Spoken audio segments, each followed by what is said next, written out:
A quick video for today is how to drop Rook. You might think you have a gotcha moment capturing Rook, but where to drop it is crucial.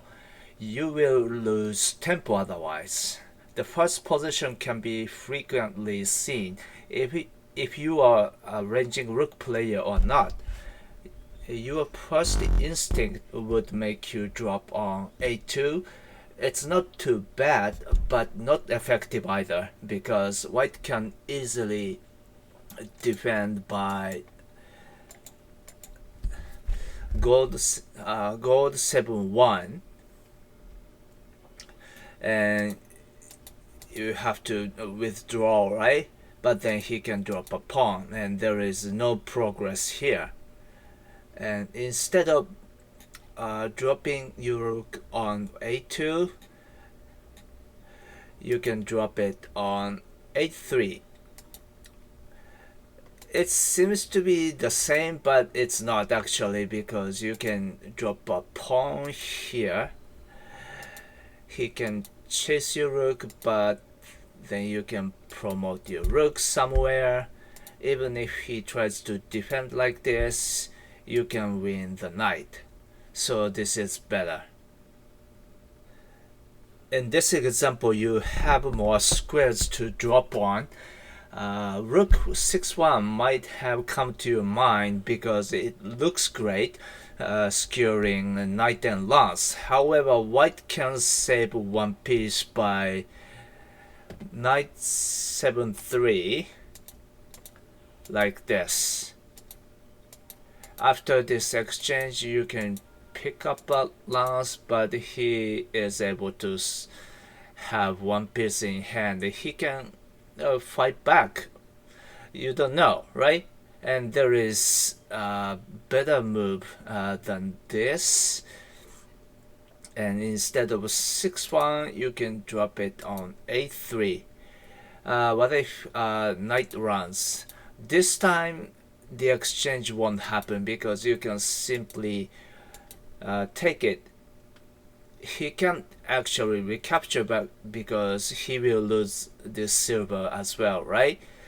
And if silver runs, then you can proceed like this, and it's going to be a huge blow against his camp. So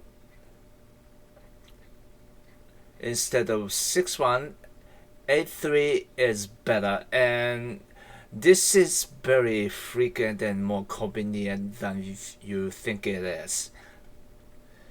So obviously there are some forking options going on, but there is only one correct move here. If you would check without thinking like this, please pause the video and think again. That's what Q players would do. And Rook a3 was correct in the previous position, but it's the next good option in this case. So it boils down to 6-1, and that's also a forking move, but what's the difference? It's forking 3 pieces, right? This one and 2 golds, but here this knight isn't actually a target. The important thing is you are forking 2 golds, and in order to defend, he has to drop bishop right here. Then you can take the knight, and this bishop right here is basically useless, and by this great move you force your opponent to waste the bishop on this square, and this is a huge difference. Sometimes it can help your friendly pieces work effectively. If you take these pieces by the silver, basically your silver will be dead and it will take forever to reactivate it, and you're gonna lose a huge advantage. So instead of this, you can drop rook on either 6-1 or 7-1. Then you can take the knight. This way you can use this silver to the right, and you can launch a strong coordinated attack, and it's actually faster. Checking will always look nicer, but most of the time it really is not the case, and this is a good example as well.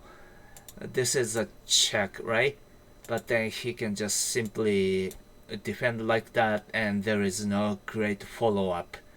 And there is a better move. You can simply drop it on 1-1. What is it, right?